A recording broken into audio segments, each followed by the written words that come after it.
Hi everybody, it's me, Shaw360. That was Stephanie clapping in the background. Say hey girl. Hi. She's watching Ferris Bueller's Day Out. I think she's doing that because she's trying to watch all of the John Hughes movies. No, I'm not. I just haven't watched it before and I've heard it's a classique. Ah, got you.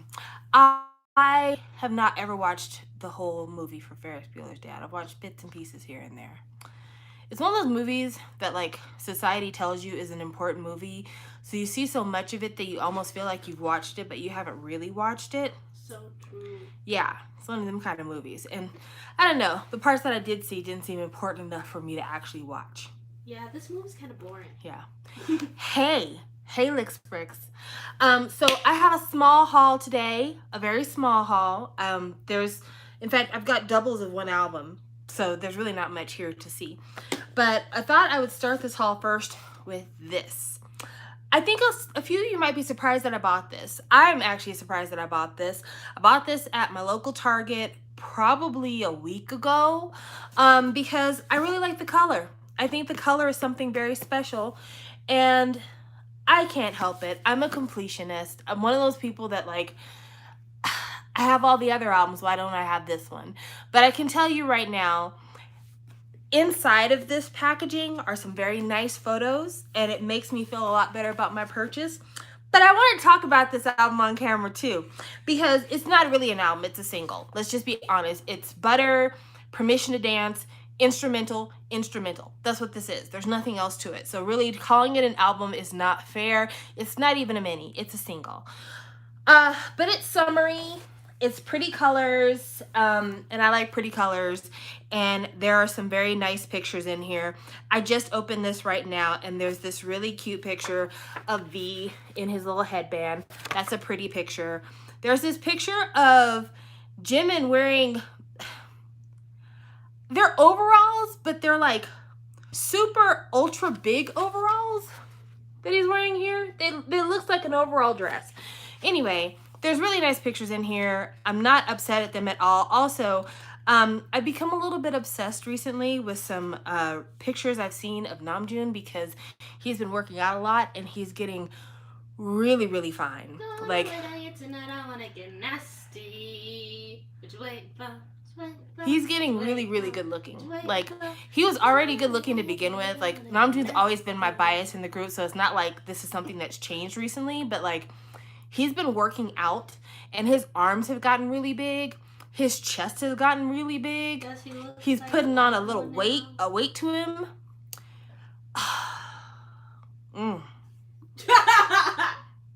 I'm sorry. If you're watching this, hit my mom up. Yes, I mean, look at his little arm in this picture alone. You could tell there's some meat there. There's some girth being built. And I probably shouldn't say the word girth because some of y'all are nasty. Some of y'all are nasty and can't just let people use words. Some of y'all are gross. Anyway, I bought this, but I definitely didn't buy it for Permission to Dance. Speaking of Permission to Dance, let's talk about it. So I came on live a few weeks ago to talk about how I did not think that Permission to Dance was a good song. I stand by that opinion. I think that opinion has been bore out in the recent Billboard. Let's talk about it. So I've heard people say that Permission to Dance is not #1 on the Billboard charts because ARMY's decided to focus on Butter. So that's why they let Permission to Dance drop. It's okay to not 7 spaces. It's okay to not on like the charts. Y'all. Listen, let's just be honest. You and me, let's just be honest. Let's not play any games. Let's not obfuscate. Let's not try to keep it cute. Permission to Dance is not a good song. Y'all let Permission to Dance drop 7 spaces down the Billboard because you're like, it hit #1. We did our job. Now let's get back to the song that people actually want to listen to.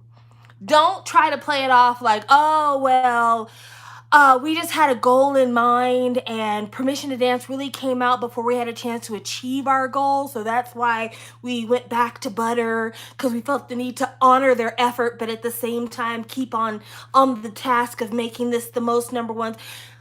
Girl, stop. Girl, stop. We know know what it is. Permission to Dance came out. You would have been embarrassed if the song didn't go number one, so you let it go number one for a week and then smoothly turned that ship around and went back to Buttertown, because Permission to Dance is not the one. It's not the 2, the 3, or the 4. I'm the one. Stepping out and breaking out the rules all alone. I'm gonna show everybody what I can do. Yeah, anyway, so let's just be honest. Let's not play games. You and I both know what it My was. girl's a drama queen. Man, don't make me sing that whole song on here. My girl is a drama queen. Man, you talk Cheetah Girls One World, High Key, Low Key. One of my favorite Disney original songs ever. I'm the one. I remember Stephanie was little when that movie came out. I bought the soundtrack to that movie to play in my car so that we could sing I'm the One together. I'm trash. Anyway, so this album comes with, well, this single comes with the photo book here. I'm going to see if I can find another nice, thick RM picture for you guys. Oh my gosh. He's looking so great. Okay. Look at those arms again. Strength. Not the car wash scene. Yes. Get it wet. Another example of him, you can tell there's muscle there. There's muscle definition. Look at that deep squat. Yeah. I'm down for it. I'm down for it. He's got nice calves too. Muscle building. Anyway, back to the lecture at hand. So it comes with this, which is a poster. I haven't unfolded this poster.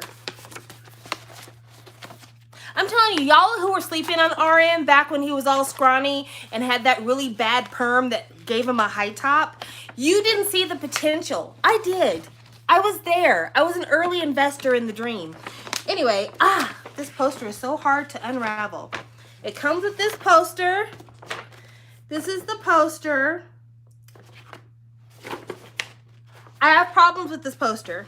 And the problem I have is they did the same shit with this poster that they did with the 7 album, where they print one image one place and then they reprint that exact same image somewhere else. They have this little like pop-up standee thing. It's the exact same fucking photo. The exact same fucking photo. Why did we do that?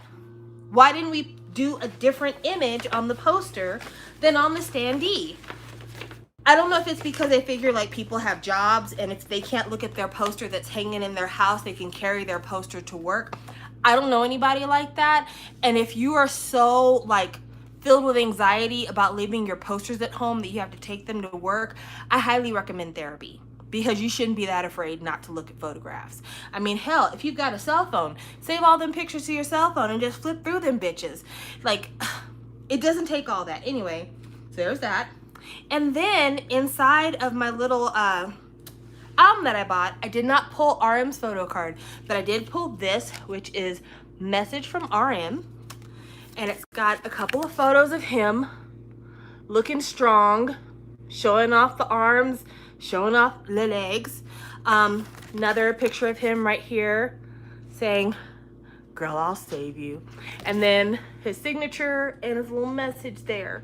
So I am glad I got that. Now I just have to get his photo card because I was not lucky enough to get the photo card. Instead, I got this, which is J-Hope's photo card, which I don't collect him. I don't know anybody who would be willing to trade an RM photo card for J-Hope, so I'm probably gonna have to buy RM's photo card, but I'm not mad. It's not like these albums are rare, so it's not gonna be hard to get the photo card. It's just an added annoyance. J-Hope has a pretty face. You know what? Let's talk about that for a minute. J-Hope is making kind of a silly face right here, but he's not ugly. He's never been ugly. He just doesn't have the traditional idol face. Like, his face is long.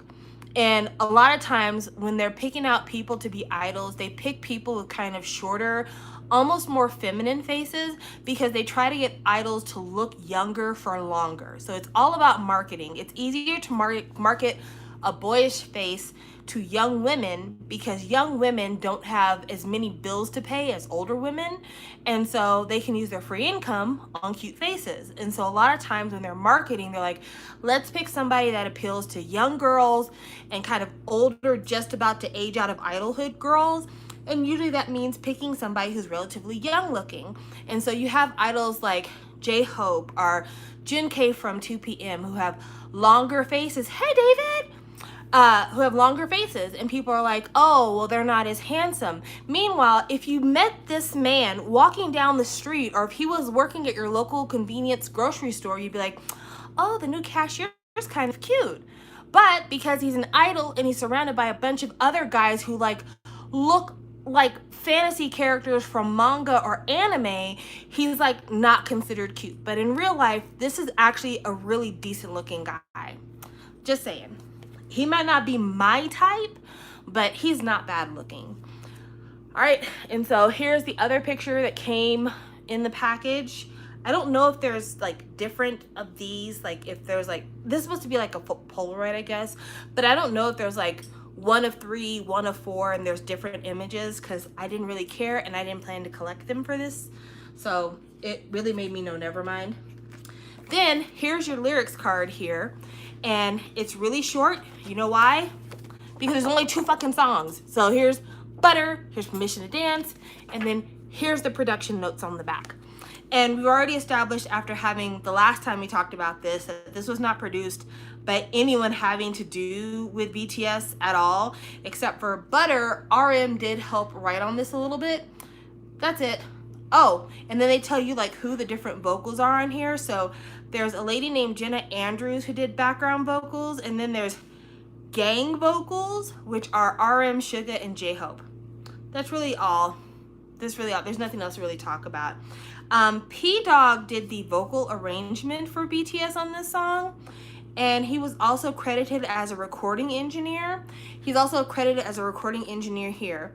What's interesting about that is that he's credited as vocal arrangement and recording engineer here.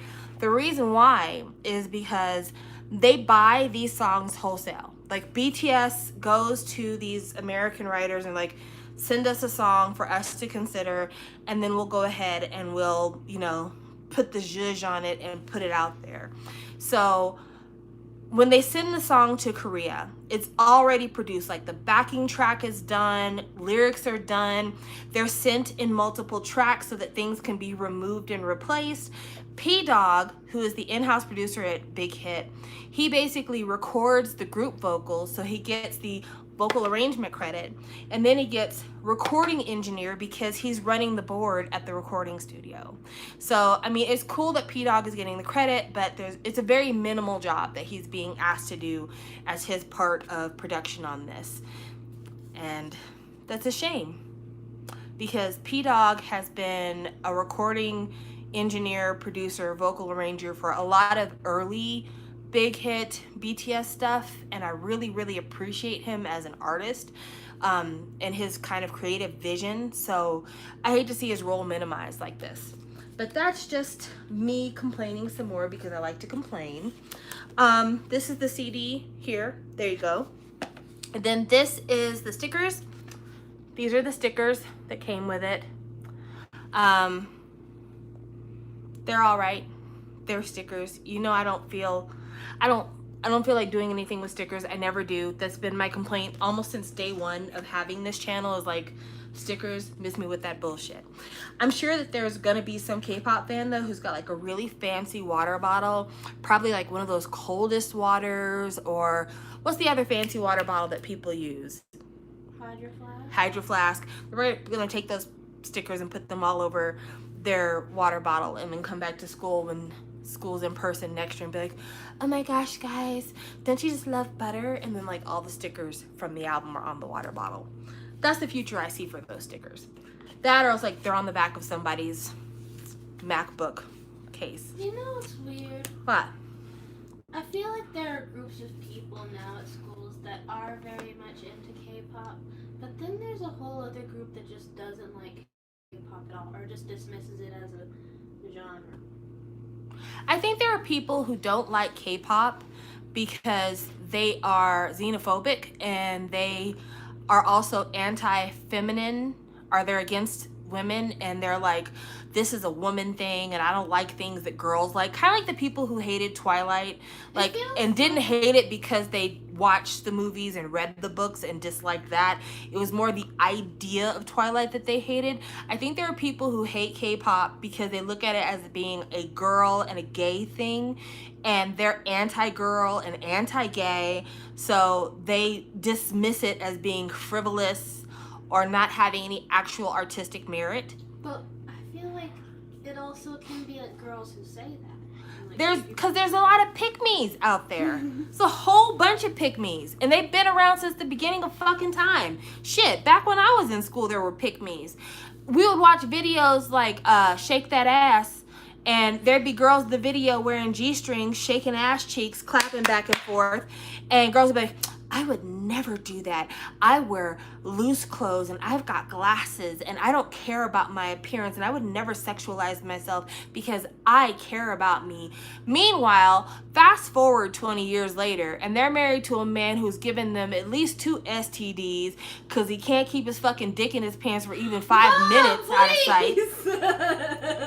And then already had to pay one bitch to have an abortion because they figure I'm not ever going to divorce him because my parents paid $10,000 20 years ago for me to have a wedding, and I'm not going to make them feel embarrassed that they spent their money on this no good son of a bitch I end up marrying. So I say all that to say that there's a lot of people who criticize K-pop because it's trendy, not because they actually have strong feelings about K-pop.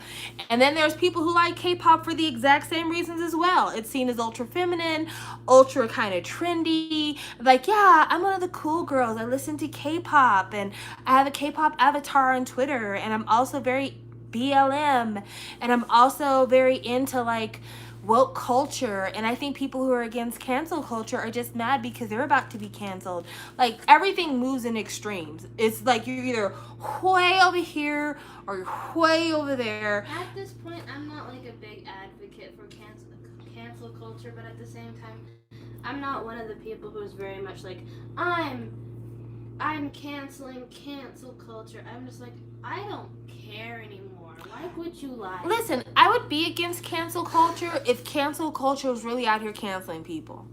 Cancel culture literally is like you're on timeout. Cancel culture is almost the same as getting suspended from school.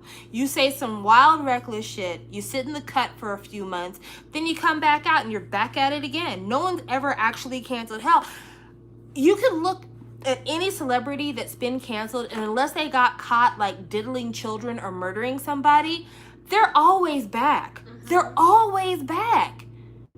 So the idea of like, oh, I can't support cancel culture because it's ruining people's lives. No, it's telling people to sit in timeout, basically. If cancel culture was real, then we would really have an argument here because there'd be bitches we'd never hear from again. But that's never been the case. And also it's annoying because the people who do the canceling don't even live up to their own thing.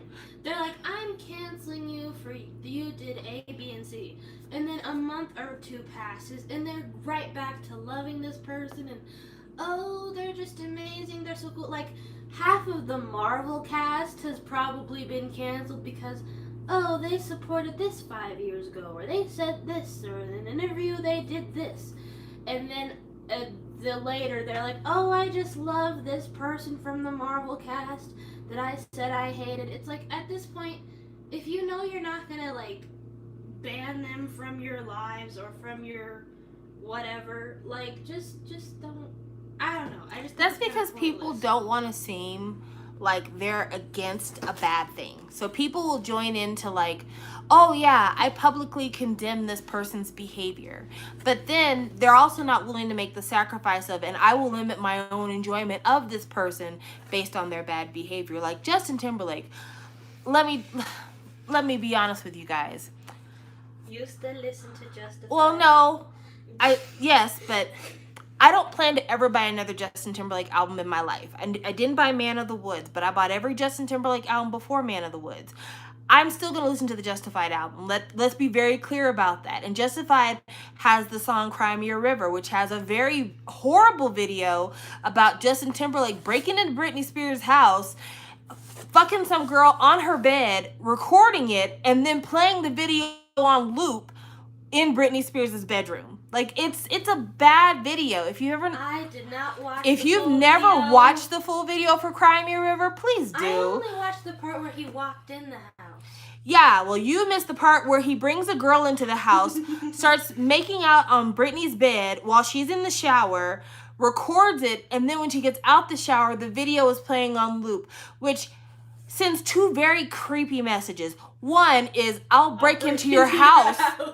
You'll never escape from me. And then two, I'm also downgrading your sex life with me by showing you how much better other women are than you. Like, it's a creepy fucking video. But that song jams. And I've not stopped listening to it. And if you're really canceling a person, the thing is, when you cancel somebody, you have to make your own sacrifice. It's kind of like saying to yourself, you're never going to date your ex. If they call you, even if their text message is like, I'm so sorry, baby, please pick up the phone. I never meant to hurt you. I've been getting counseling. I will never do this again. If you're really fucking through with them, you'll block their number. If you're really fucking through with them, if they try to say hi to you on the street, you act like you've never met that person before in your life. So people aren't really canceling folks because they're not really blocking their number and they're not really pretending like they don't know who this person is. If they were really canceling these people, they'd really be canceled. So I don't have a problem with cancel culture because it really actually doesn't fucking exist. Timeout culture exists. Moving on, I have a haul from K-Town for you. So first thing I have here is this. This is Yugyeom's album, which is Point of View You, which makes me wonder if there's going to be like a point of view me and a point of view us, because I would buy both.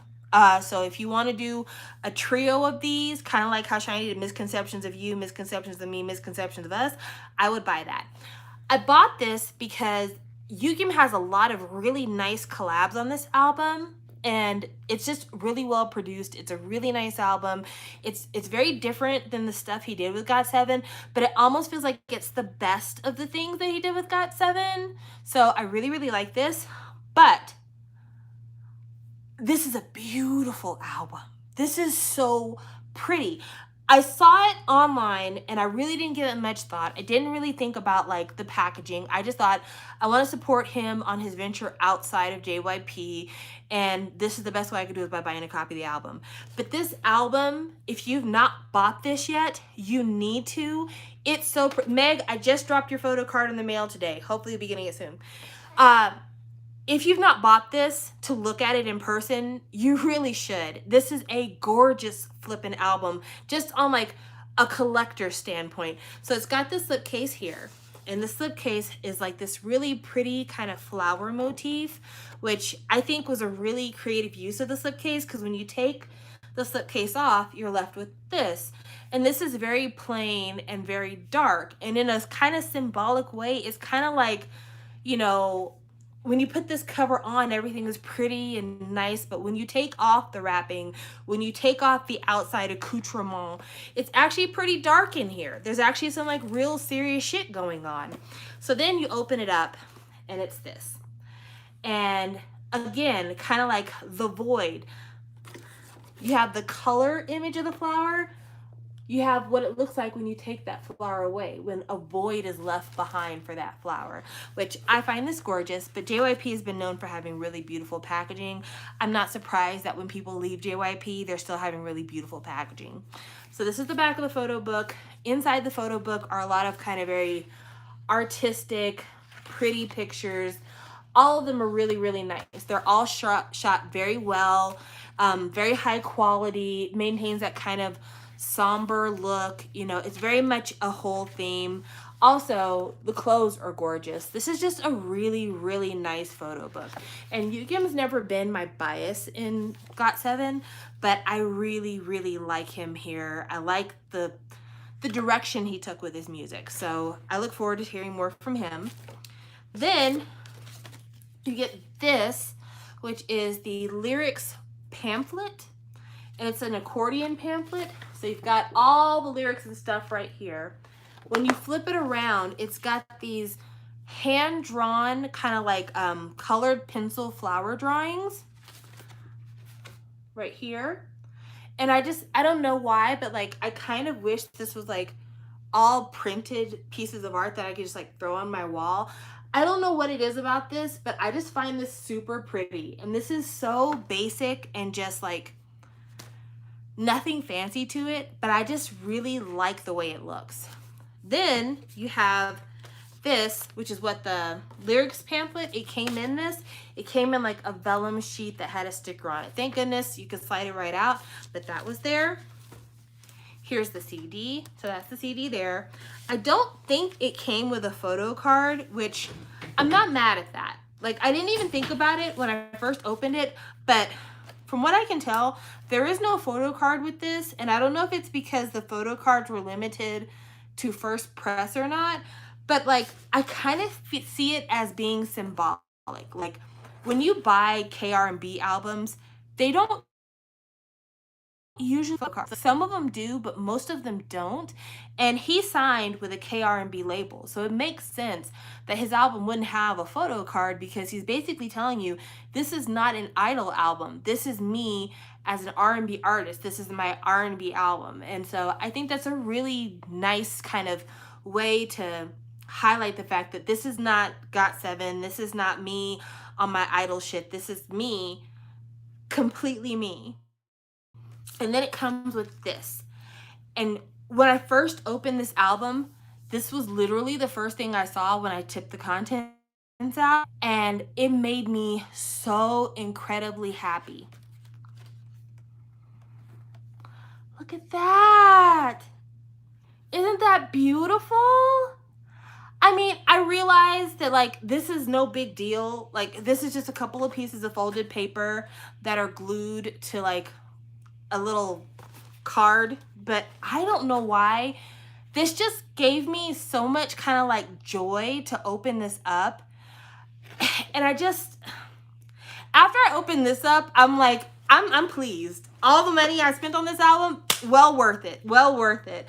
It's just such a nice, I love the way this album looks. I think it almost is prettier than it sounds.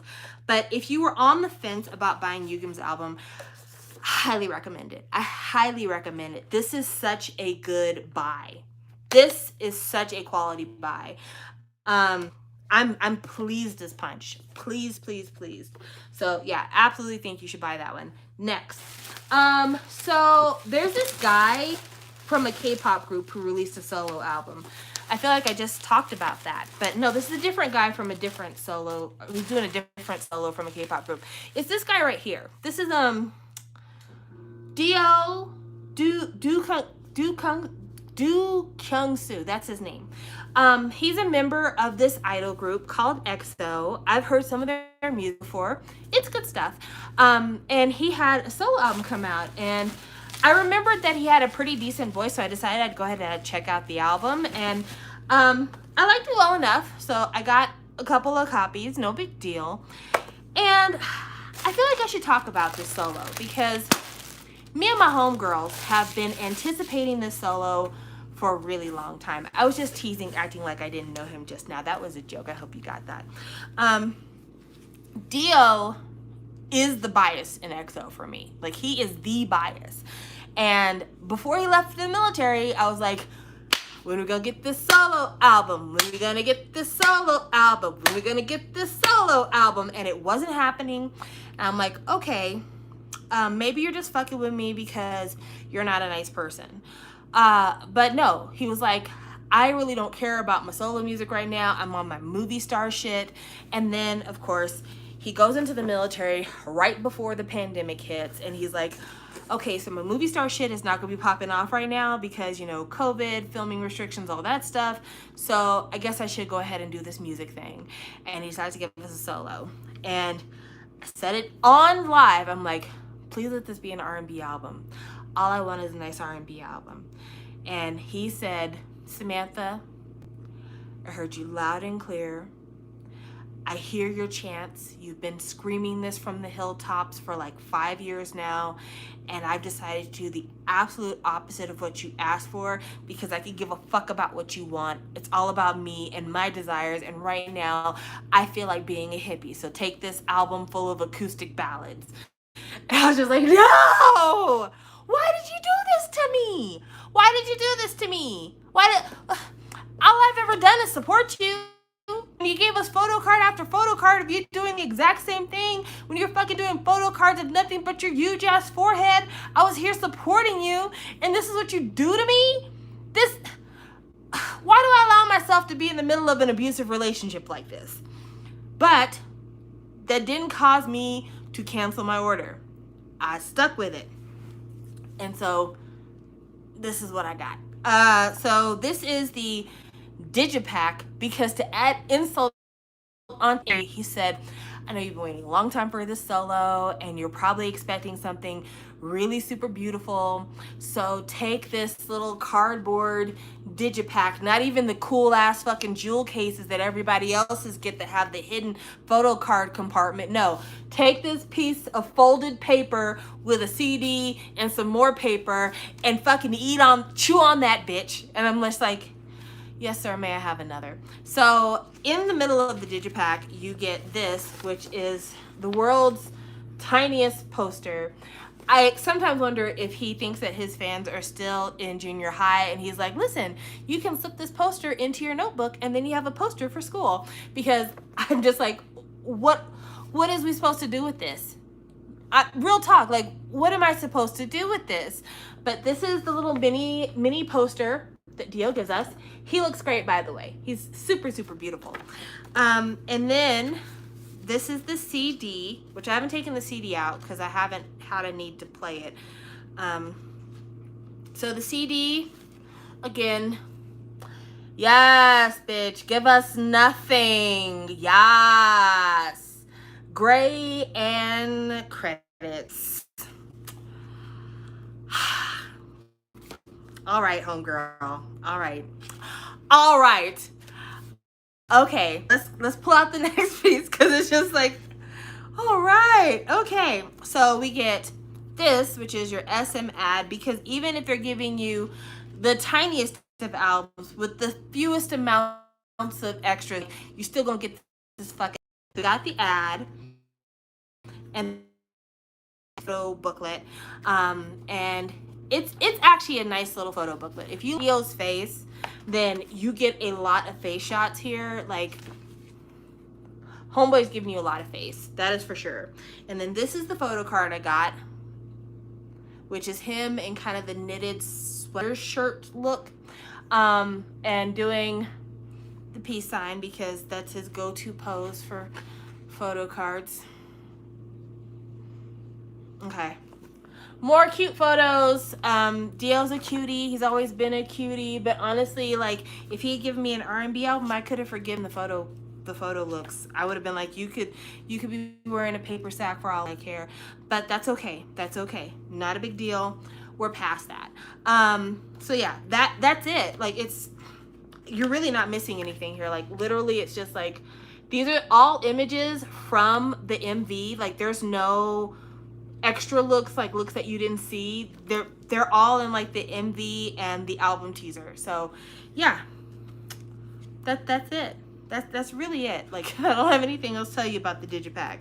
So if you buy the Digipack, just know you're getting the bare minimum. Like, honestly, I recommend the Digipack for people who don't collect packaging. Like, if you are a person who you are a real fan of the music, you never have been a person to collect K-pop to begin with, you just like what you like, I think the Digipack is actually a pretty good option because it's the same CD, it's super affordable, and it's easy to put away so it doesn't take a lot of room on your shelf. So for that reason, this is reasonable. But as a collector, this was unreasonable. This was not reasonable to me. Okay, so now let's move on to the more kind of collector's version of the album, which is this. This is the photo book version. There were stickers on the plastic, and I put my stickers back on my album because, yes, I'm that annoying collector bitch where all my stickers need to land on my album somewhere. I don't throw away the stickers. And then this is the back, which is the same picture as the digipack, because why throw away a good picture if you can use it 5 times? I didn't like it from BTS. I don't like it from Dio either. So, you don't get away with this. This, because it's like the bigger version of the digipack, you get a bigger poster. So yay. And this poster, pretty. It's so pretty. It's bigger, but it's not a huge poster. It's still like a fairly small size poster. This is like the kind of poster that you would see in the middle of like a teen magazine. Like, I don't know if they still do it, but there used to be a magazine called Tiger Beat. And they used to have posters in the middle of the magazine that you could put on your wall. This is about the size of like a Tiger Beat poster. So there's that. And then we get the advertisement again, because SM's good about giving your girl an advertisement. And then we have the CD again. Now, it's white in the photo book version. So there you go. A change, variation, variety. And it comes in this sleeve that has pictures of roses on it, which is appropriate because one of the songs is called, so there you go. I did get a photo card with this one. I'm not exactly sure what I did with that photo card now that I'm thinking about it. It's somewhere in here. Somewhere over the rainbow. Maybe it's in the ad. I can't recall. I just know that it has the white sweater look. Yeah, it's in the ad. This is the photo card, that version. It's him in the white t-shirt with the kind of the white stripy sweater. Yes. Perfectly. It's just a thing. But yeah, fairly basic. And then inside you have more pictures that are very similar to what you got with the digipack. They're just like different angles, a little bit bigger. It's glossy, which is nice. I will say I appreciate that he didn't give me a lot of stuff to mess with, because my complaint about Kai's solo was that like it had a fucking waist trainer and it had all these different size pages inside of it. This is a very concise, reasonable, it just is what it is. So now that I've lambasted packing, let's talk about the actual album itself, because the album actually deserves to be talked about. The album deserves to be talked about because there's a lot of things going on with this. So I'm just going to go song by song here. I'm flipping through the photo book because it helps to remind me of what the songs are, because this is not an album I've listened to a whole bunch, because I've been listening to some other stuff recently. Namely, I've been listening to some very interesting music history podcasts. So I haven't really spent as much time with this album as I would if I didn't have anything else going on in my life. So the first song from this album is Rose. And Rose is the title track. I almost want to call it Rosé, because it actually suits my mind, the fantasy I have that Dio and Rosé from Blackpink are sneaking off together and having a relationship, because he's such a private person we would never know about until they've had like 5 kids together. Anywhoots, the song is nice. It's kind of I don't want to say folksy, but it's definitely like Jason Mrazzi kind of. I would say a lot of this album is very Jason Mrazzi. That's like the best comparison I could make if you're into Western music. It's a nice song. There's nothing really to say much about it. Next song is I'm Gonna Love You, which features, I think, Weinstein is on I'm Gonna Love You. Weinstein's part on that song I live for. It's so good. Dio's really good on the song too, but Weinstein really adds a little flair to it, which I really appreciate. Song's nice. One thing I will say, even though this is a ballad album, it's beautifully sung. Like, it's ballad, yes, but it's not like K-drama ballad. I think that's the best way to put it. Like you watch like OSTs and they have these really sweeping, dramatic ballads. You are my everything. Beautiful life, beautiful days, like that kind of stuff. Not that beautiful bad song. I would never diss Crush like that. But I'm just saying, like, some ballads really do feel like they lean into the corny factor. a lot of the ballads on here, they just feel like they're ballads because Dio was like just looking to do things super breezy. And I can appreciate that. It doesn't mean that this is gonna be on repeat for me, but like if you are in school right now and you have something you need to study for, the ballads on this album would make amazing background study music because it's just real super chill and like definitely it's the kind of music that was made for like just the soundtrack to a day. It's not music you're really supposed to be thinking about. It's music you're just supposed to like listen to, kind of bob a little bit and enjoy. The next song is probably my favorite song on the entire album. It's My Love. I really, really enjoy that song. I don't know. I feel like of all the songs, this one has the most potential to be kind of more in my wheelhouse of music that I like. So yeah, I really like that song a lot. Next is It's Love. That's a fun song. It's a good song. Again, it's just real mellow, kind of vibey, nothing really to write home about. Then he has Dad, which probably of all the songs on the album, Dad was the one I probably was like, skip. I'm really interested in it, sorry. Then he has I'm Fine, which I enjoyed it. I don't have anything bad to say about this album. Probably what I said about Dad was the worst thing I have to say about this album. Then he has Rose English version. Bitch, let's talk about that. There are a lot of people who love to sing English songs who are born and raised in Korea, and they do a great job, but Dio clearly, when he takes on a task, he takes the task on very seriously, and it sounds like he studied a lifetime to be able to give us this song. His English pronunciation is the best English pronunciation I have ever heard from a non-native speaker who did not grow up in the United States. It is astoundingly good. Like I'm gonna pull it up on my Spotify. Give me a moment to pull it up. The first time I heard it, I had to rewind it. Like I heard like 2 lines and I'm like, no. Let's play this again. It's stunningly good. And when you hear Dio sing English compared to a BTS, it's two different animals we're talking about here. Before you play the song, has anybody listened to Wild Side by Normani? Because I just think it's funny how she does the doo-doo-doos. You just don't even want me to be happy. How does she do the doo-doo-doos? Is it like computer? She's just singing. But I don't know how to... But then she did the doo-doo-doo-doo-doo. Doo-doo-doo-doo-doo. I know, but she did it in a way that made it sound like computery. Anyway, I'm gonna play this English from Dio because I want you to hear how good his pronunciation is because it's stunning. Now maybe I'm thinking maybe if you need a lover, let me know.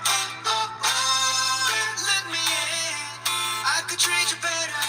Steer you roses every day. I might not have a fancy car, but I fancy you. So give me a chance. If you need a lover, baby, they look at me when I'm looking at you. I cannot believe how good his English is. I'm stunned at how good his English is.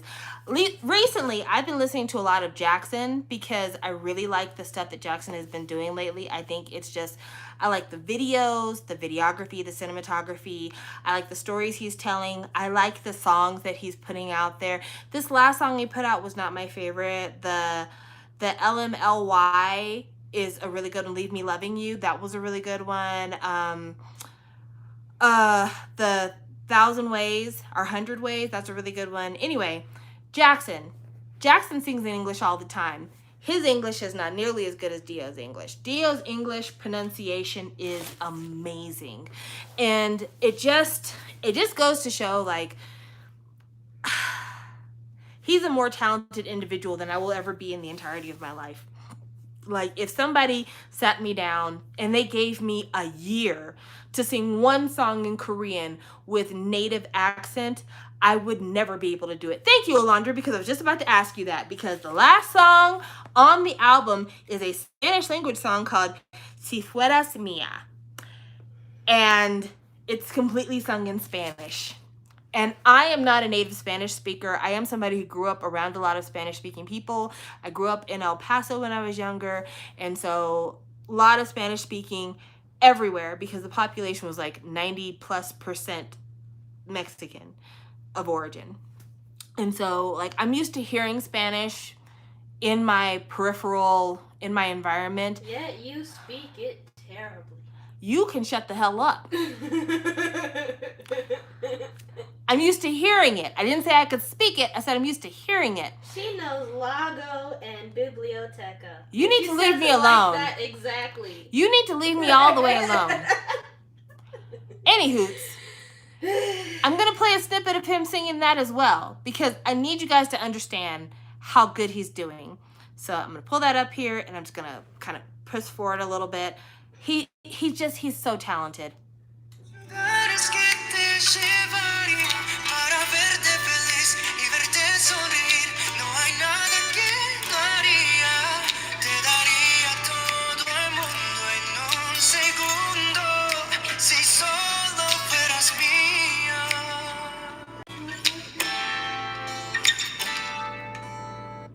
I'm so proud of him. Like, we can all joke and kid about, the packaging being simple and, the fact that he's singing ballads all day long.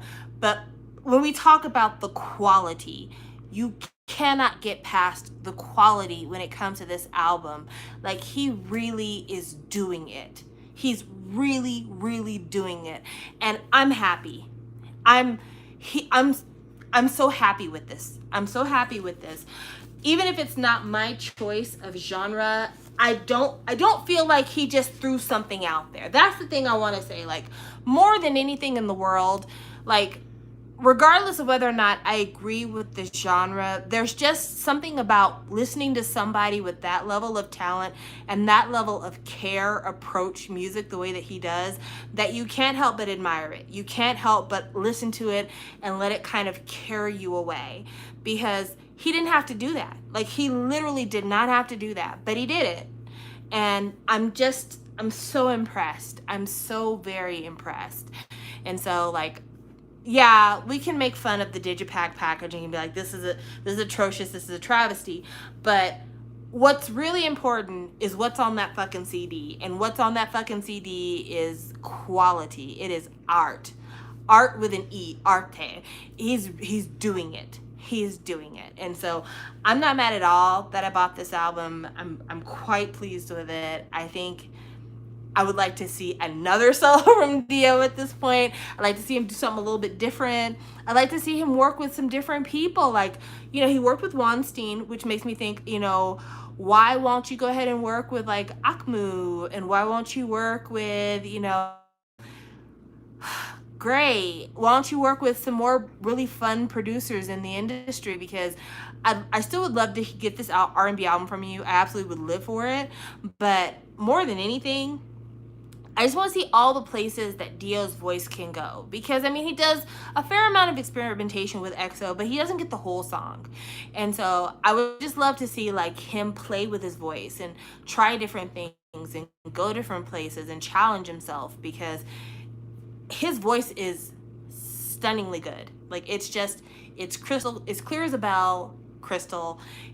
He holds notes in such a beautiful, lovely way. It's fully rounded. It's a full sound. That's the other thing. Like, so many people just in modern pop sing like with their head voice, and a lot of people have very thin, airy voices. Even the men have very thin voices nowadays.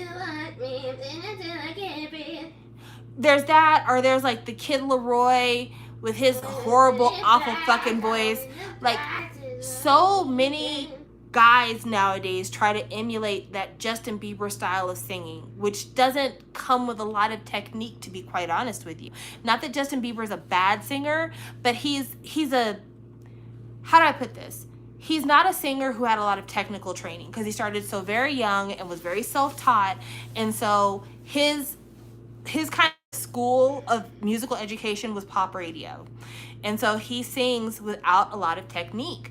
And a lot of modern pop singers sing without a lot of technique. And then you listen to somebody like Dio and you hear the richness and the fullness of his sound. And it's just like, this is somebody who's really actually singing. This is somebody who trains. This is somebody who, like, they have the kind of voice that's meant to last for an entire concert while dancing.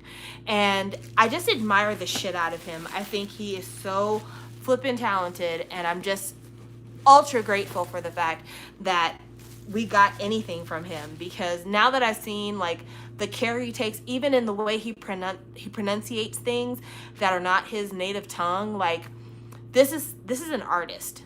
This is an artist. The way he pronounces, his pronunciation. This is an artist. From his acting to his dancing when he acts to his singing, he's an artist. He is a fucking artist. And thank you, David. He is him, Baekhyun, Changyun, Taeyeon, Seulgi, Wendy. The list goes on and on. SM, if they don't do anything else right, they create singers. They create artists.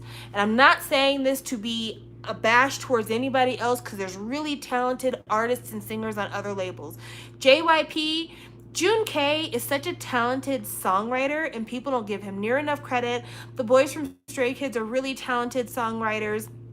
They've had some really talented singers on JYP before. You know, people don't give him enough credit, but JYP is no slouch, like himself as a singer. He has a really odd, kind of affected way of singing, but he's actually pretty decent when it comes to singing. I'm looking at YG. YG had Park Bom. CL is actually a really good singer. There are good singers all over the place.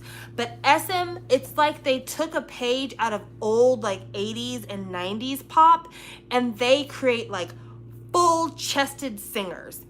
Whereas, you know, not for nothing, we've had the conversation before about how Park Bom should have had a much longer singing career than what she had. Even though she hasn't given up singing by any stretch of the imagination. But she's had to take significant breaks because her voice has been in bad shape, because YG never hired anybody to look after her voice, because YG doesn't do shit like that. And SM does. JYP, he instructs all of his singers to sing in the most airy parts of their voice to help them when they're performing, so they can perform harder and not have to put all their effort towards singing. SM is like, no. Sing your ass off. Sing your ass off. We employ singers here. Sing your ass off. And I love it. I love it. Last thing I got is this, which is the new DPR Live album. I'm not sure what to call it. I feel like the name of the album is It Cool or Ite Cool, but I don't know what the name of this is. Doesn't matter. Hula Hoops is the single from this album. It's featuring Benzino and Wassa. And it's been so long since I've listened to Benzino that I was just so happy to hear his voice. Also, his wife are very much in love with one another. Good for them. Well, not wife, fiance. They're engaged. I don't think they've gotten married yet. But yes, her name is Stephanie. I believe she's from Germany, maybe? I don't know. But anyway, they've been together for a really long time, and he put a huge ring on her finger recently, and it's very lovely to see. Was is also on the song. Hwasa's part of the song is my favorite part of the song, even though I love DPR and I think he does a really good job with most things. Hwasa's part is my favorite part of the song. Like, she sounds so flippin' good, and I'm just like, girl, why do you keep playing games? Why do you keep playing games? And why won't you go ahead and drop your next solo? Because I'd like to hear it. Me and my homegirls would like to hear it.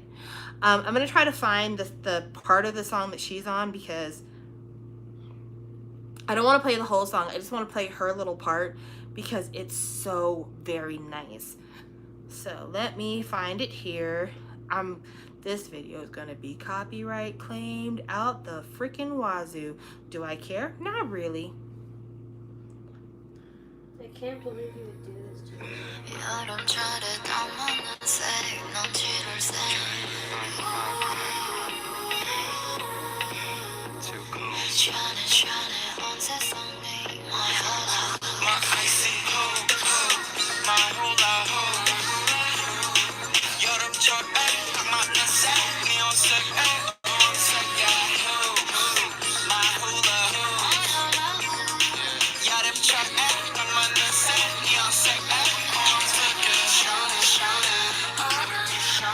It's such a summer song. It's such a like hop in the car, drive to the beach, drive wherever the fuck you can get with as much gas as you have, and just have fun.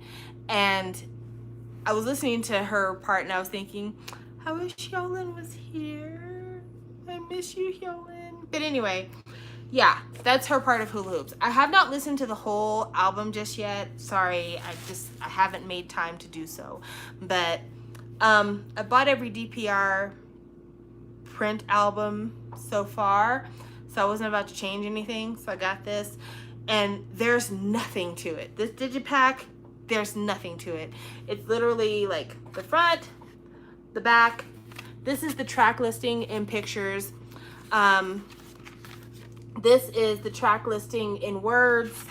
This is the inside of the album. That's literally it. There are no production credits. There's no pieces of paper.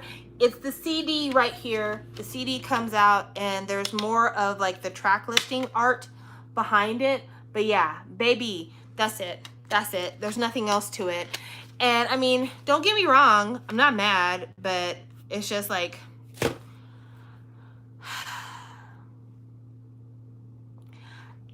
I'm not mad. I wish I could get a little bit more. The last DPR album was a whole production. It was like in a metal film canister, and it wasn't even like a CD. It was like a USB. It was a whole thing, and it came in a piece of like aluminum foil pouch. And once you opened it, it was just torn. Like you couldn't even take a sticker and put it back together. Like it was a whole production.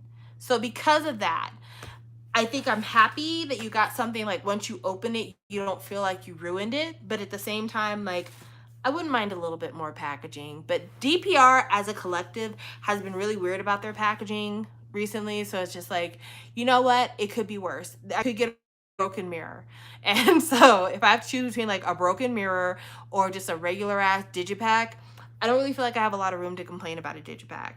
But it would have been nice if there had been something more. And that's everything I have to haul for you guys. I have a shopping list of things that I want that I have not ordered yet. JB is coming out with his first album, so I might buy that. I thought about buying Bam Bam's Ribbon because I really actually liked the song Ribbon, and I actually liked Bam Bam's voice, but I didn't like the rest of the album, so I'm like, I'm not gonna buy that one. But JB, I didn't like the first song, Switch It Up, but I liked the second song that he released. And I'm like, okay, this is more in the direction I'd like to go. I think I can go ahead and buy this project. Hyunrae has got an album out that I want to buy because I really liked her on Good Girls. And so I want to buy her project. Akmu, they have a new album coming out, which Stephanie actually really enjoyed. She was listening to it the other day. So probably will try to buy that because as a family, I try to buy the K-pop that we enjoy. I absolutely have to buy the new Red Velvet album. There's a lot of things we could talk about today, but I would be remiss if I don't talk about the girls. Red Velvet's got a new album coming out. I believe it's called, is it Queens or Queendom? I can't remember right now. All I know is like the picture they show is like a pink, like a light pink background with like a glitter pink on top of it. I need to have this. Queendom. Okay, I just wanted to be sure. I was like, I think it's Queendom, but I'm like, also that's a show. So I'm not sure, but I have to have it. I have to have it because first of all, everything around Psycho just still makes me mad to this day. The fact that the studio was so careless they allowed Wendy to fall literally 2 floors with no preparation and almost killed her, much less almost ruined her music career. Like, we don't talk about it now because I think for a lot of us, it's almost a triggering conversation to have. But really, in all fact, we almost lost Wendy 2 years ago because that fall she took could have killed her. As it was, she broke many, many bones and had to basically learn how to walk, much less dance again.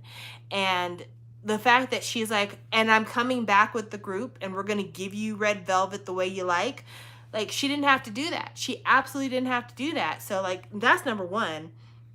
But number two, like Red Velvet, for all the ways that a lot of us had felt in the beginning that Red Velvet took over for FX in terms of like SM decided we'd rather have these young cute girls instead of these young kind of weirdish girls be our small girl group faves.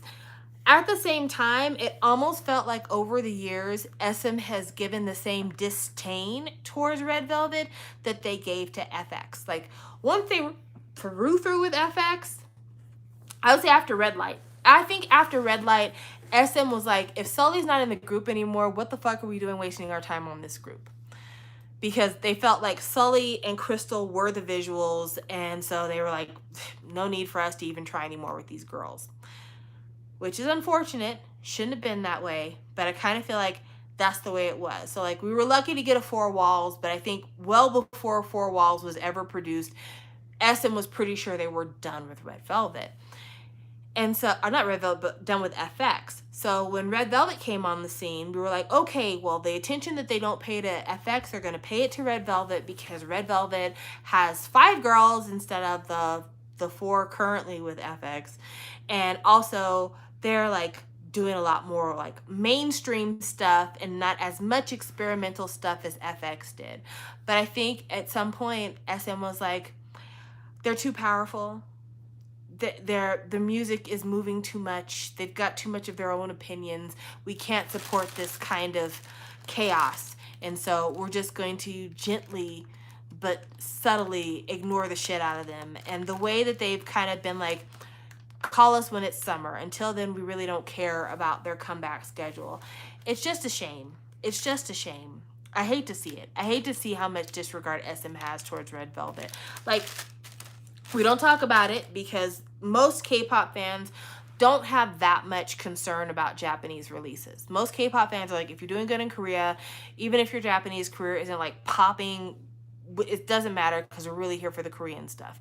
I get you. I got you. I'm there. But Red Velvet's first Japanese release was super good. And we don't really talk about all that much. But I think the first release was #Cookie Jar. In my mind, that's what it was. But if I'm wrong, let me know.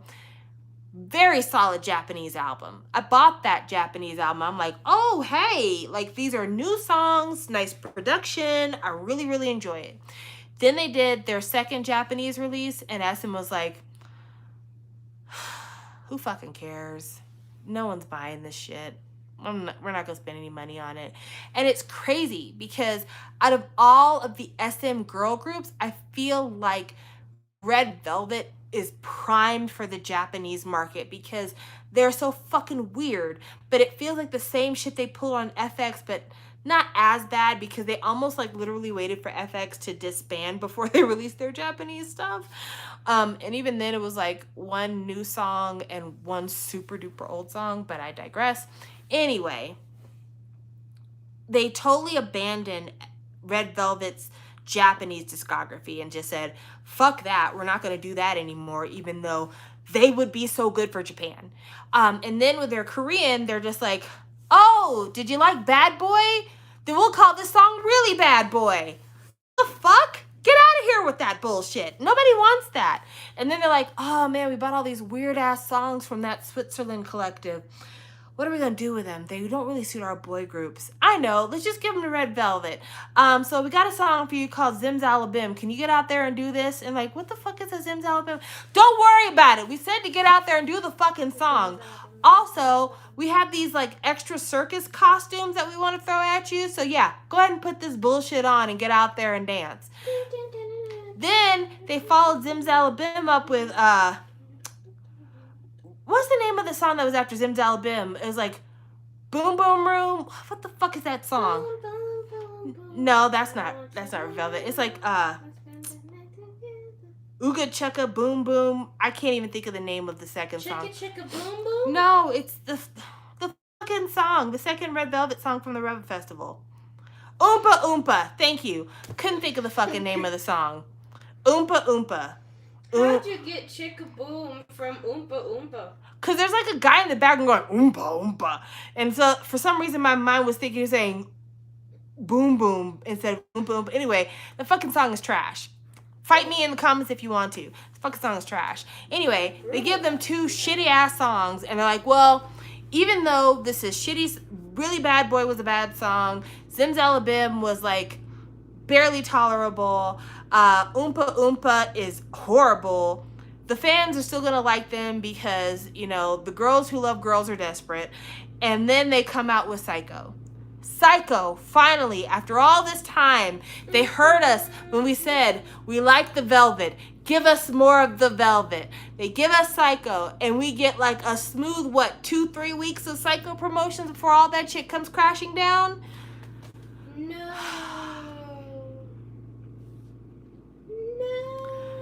All I have to say is this. Queendom better be everything. Queendom... This 2 years that we took to give Joy a solo and give Wendy a solo and give the Sulgi Irene unit, which Naughty, justice for Naughty, let's be honest. I just feel like if this album isn't right, I'm gonna fight y'all.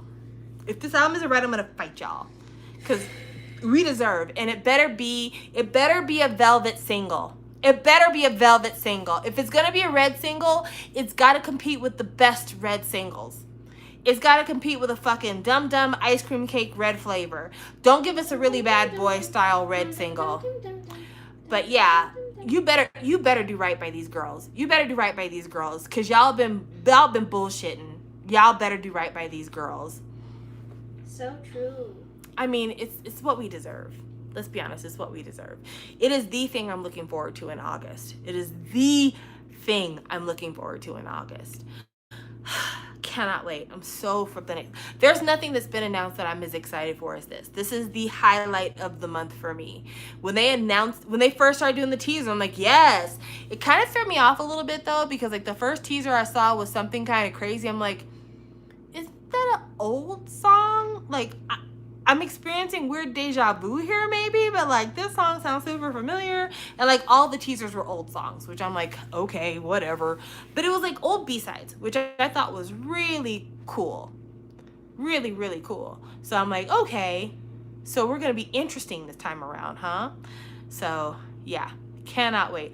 Sun Me I'm excited for a little bit, but Red Velvet really I'm more excited for, even though I feel like we waited the same amount of time for both.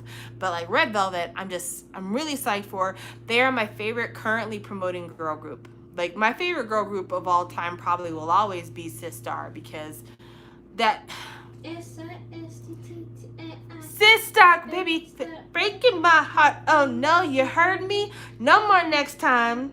I hope you got that, boys. Hey girls, it's gonna be alright. Hey boys, better make it right. Hey girls, we got your back. Got your back. Got your back. Come on. Oh man, that fucking song. The best. Anyway, I'm super digressing here. Yes, thank you. I was about to say that. Hyolyn and Dawson are doing a collab single soon. Don't know what the fuck it's gonna be about. Not sure why it's Hyolyn and Dawson, because I would have preferred it to be Sistar 19, but it is what it is. Okay. Kang Daniel is currently signing people to his label. I don't know if you heard. Kang Daniel is signing people to his label, Connect Entertainment. He recently signed Chancellor to his label. Like, I just found that out today. If you don't know who Chancellor is a singer. He does mostly R&B type singing. He had a single with Taeyeon on it. He was on a couple of like K singing shows, like Future K-pop Star, that kind of stuff. More importantly, Chancellor. There is an intro to a Sistar album where there's this guy who's like, "Oh baby girl, I got to have you." That's Chancellor. That's Chancellor on that. Chancellor also wrote many Sistar songs. Some of their biggest songs of all time he wrote. He is now signed to connect with Kang Danielle. I need you to understand.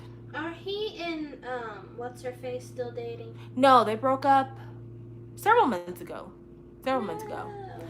But Chancellor being on Connect, if Hyolyn will put Bridge to the side, or it's Bridge? Is it Bridge or Bride? I think it's Bride. Anyway, if you just put her solo label to the side, sign with Kang Danielle, and let Chancellor write you a book of songs. Please, Yolan. I'm saying this as a fan. I'm saying this as someone who has loved you for a really long time, and someone who doesn't entertain a lot of the blackfishing comments that are made about you. I am begging you. Please sign to Connect. If Kang Danielle makes the offer, say yes.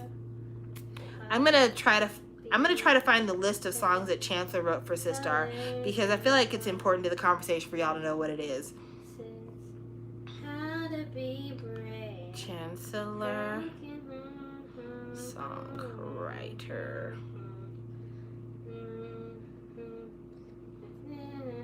Okay. Chancellor is the co-founder and former member of the producing team Double Sidekick. Does that name sound familiar to any of you? I hope it does. Anyway, he's had some singles of his own that have been okay, but nothing that's like really hit. He's had a lot of songs for other people that have been pretty good, but his songwriting is phenomenal. The songwriting that he does as Double Sidekick is unbelievable. Let's see if there we go. I'm just going down to like do all the songs that, I'm going to start reading off the songs that Double Sidekick has done. They did 3 songs for Dalmatian. They did Beautiful Target for B1A4, which has that song. It has that lyric about something like a locket. Let's not dwell on ugly things. Anyway, they did Something for Girls' Day. Must be something. Oh, come on. Something. Guys. Okay, anyway, let's keep going. They did Darling for Girls' Day. Darling. Okay. They did Bestie's Hot Baby, which is probably Bestie's best song. Like, clearly, they didn't really have a lot of hits. They did Excuse Me for Bestie, which is their best video. They did a song for Ailey. Don't really remember what it is. They wrote for Sistars for Insane Love. Man. They did a song for A-Pink in 2021 called Thank You. Really? Who'd have thought? Yeah, you zoomed in my heart like a rocket. What a dumb lyric. But anyway, Double Sidekick. What a fucking team. And when it comes to Double Sidekick, the songs that they've done for Sistar are some of their best songs. I'm going to go to their Wikipedia because their Wikipedia has a better list than the thing I was looking at just now. They get a lot of production credit.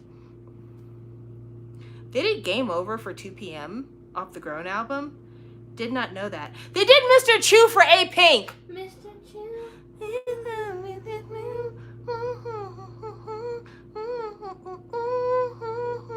They did Crash and Stop It for BAP. Aww. Stop, girl, in the name. That was You Kiss. They did Pepe for CLC, which was actually a decent song. It's just that Cube didn't know what the fuck to do with Will you be my CLC.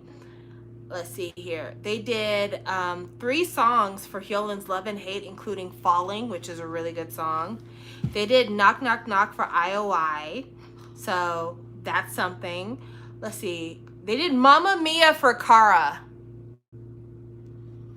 Body, body, body, let's go. Come on. Come on. Okay, let's keep going. I'm looking further down. They did You're the Best for Mamamoo. That was their first like big Korean number 1.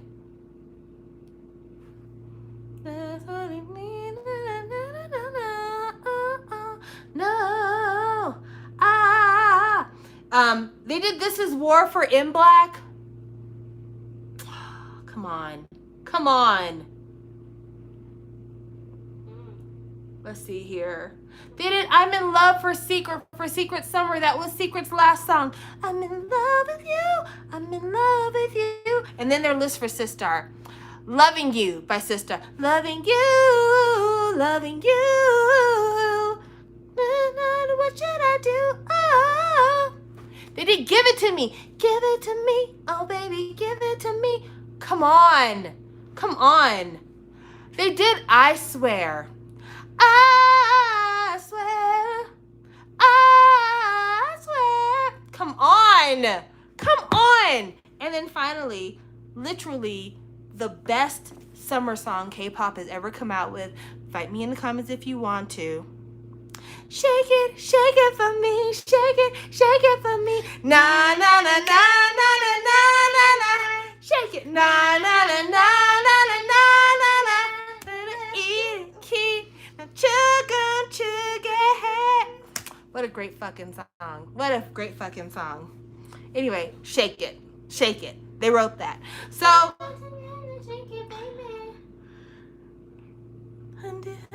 I'm sorry. I love that fucking song. I love that fucking song. They even wrote Ghost of the Wind for Isaiah. Anyway, I say all that to say, Chancellor's now on Connect. He wrote a song for Kang Daniel on his Cyan album. I need you to get Hyolyn on Connect. Please, please. If P Nation can turn Jesse's career around, if they can give Hayes a new chance at, dignity, adopt Hyolyn, please. Convince her to come home, because I can't let her go out like this. I know that there are a lot of people who have favorite groups who disband and their faves don't do well. I'm talking about you, Minzy. And I feel bad for those people. But I also feel like those people aren't Hyolyn. Those people aren't Hyolyn. And when you look at a song like what she put out right after she left Sistar, I can't even think my mind is going crazy right now, because I literally can see the video in my head and I hear, you better stop, you, Dolly. Hyolyn put out a Dolly after she left Sistar. She's not the same as a Minzy. Minzy's never done a song with the impact that Dolly has had. She did Baby, which was so good. Or not Baby, Cisse. She did that one that was so good. She did Bae, which was so good. Like 3 songs back to back to back, in my opinion, hits. Hyolyn still got it. Like, of all the people to leave a major group and go out there on their own, Hyolyn has got it. And I'm willing to be unpopular about this. She's got it more than Park Bom. She's got it more than Minzy. Ooh. She's got it. It.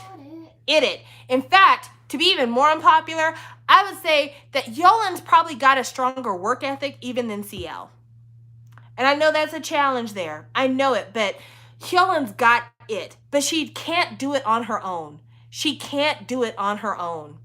And she needs a support system that will give her guidance and will support her in order for her to do her thing. And she's working so hard trying to keep her entertainment company together, to fight the bullying rumors, people's bad opinions about her, that she's not having the time to focus on herself as an artist. So I need her to be adopted by someone. And P Nation's not going to do it for whatever reason that is. But Kang Danielle, please, please grab my girl. Please grab her. Please do something with her because she deserves. I still feel like Starship made a mistake. I feel like if it was me and I had to choose which of the Sistar girls to keep, I would have kept Yeolin. I would have kept Yeolin. I think that they made a mistake. Not saying, just saying. Anyway, I think I'm done talking, even though now I have more people watching than before, but I think I'm done talking. I feel like I really need to rename my channel like Second Gen Stan Hour, because that's really all my channel is like me just crying over second gen K-pop. Anything about like basically you liking second gen and then complaining about fourth gen. I don't mean to complain about fourth gen. I actually listen. I try to take time at least twice a month to listen to. Twice a month. You didn't even let me finish this. You didn't even let me finish. I try to take time at least twice a month to listen to the K-pop Daebak playlist on Spotify. And oh, no, it has not come out yet, Sarah. Apparently, CL has now signed to a record company, and they are actively working on trying to get her solo album out there, even though she's already been on James Corden, which is probably the only show that she was going to get on in the US. But whatever. Yeah, they're working on that. I mean, don't get me wrong. I feel like it's incorrect to shade CL for the delay in this album when you consider the circumstance. Like, right before the album was supposed to come out, her mother died. And I don't know how your relationships are with your parents. I would never want to speculate or guess. But for people who are close to their parents, especially if you're a woman who is close to her mother, losing your mother is probably one of the most devastating things that could ever happen in your life. Like, it is the stuff of nightmares. We have a friend here on YouTube who lost her mother a couple years ago, and it's something that she has dreams about her mother, even today. You know, it's just one of those things that breaks your heart in two, and the pieces never really glue themselves back together.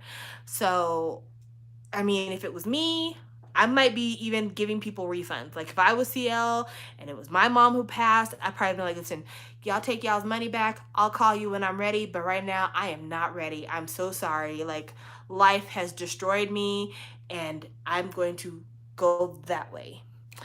Yeah, that way. I'm just saying, like, could you imagine if I died? Yeah. And people are like, the album's supposed to come out in 2 weeks. You ready to perform? I'd be like, I'm not giving y'all another album for the rest of my life. I'm going to spend the rest of my life grieving and hating life. And Well, don't do that. Well, I don't know. Like, I can imagine a world without you, but I can't imagine a good world without you. And I feel the same way about you and about my mom. Like, I've told many people, like, you're literally the only reason why I follow the law. It's true. And even then, you're very tempted to break the law. Yeah, there are times when my anger gets the best of me and I'm like, I could do 2 nights in jail. I mean, I'm a strong bitch. I can handle it. But then I'm like, no, Who's because... gonna bail you out? Well, it's not even that. I'm just like, but then when I try to get another job, I have to explain to them why I got caught fighting in the PetSmart parking lot. And that's... I don't want to do that. Well, but I got caught fighting one of my aunts outside a Waffle House. Yeah, but like if it was just me by myself in this world and all I had to support was me, I would be in a shitty apartment in a shitty neighborhood working like the most minimal ass job and not giving a damn because I just got me and I don't have nobody else to really worry about. But you being in my life, like you motivate me to get my ass up in the morning and make my way out the door. Same thing with my mother. Like, the reason why I did stuff the right way before you were born is because I didn't want to make my mom disappointed in me.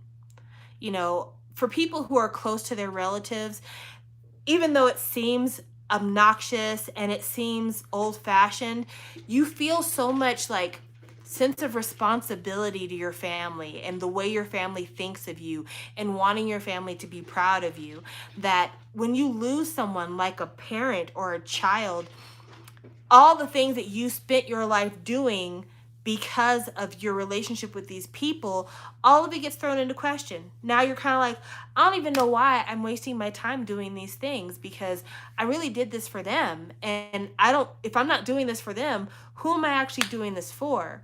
And so it's a lot of like trying to figure out your life.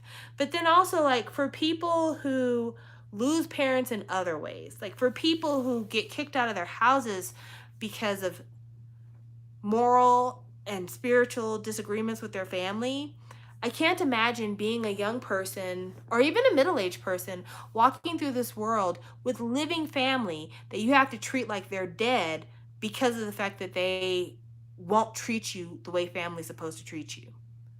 Like, there are people who grow up with narcissistic parents and they have to cut them out of their lives because their parents are nothing but harmful for them.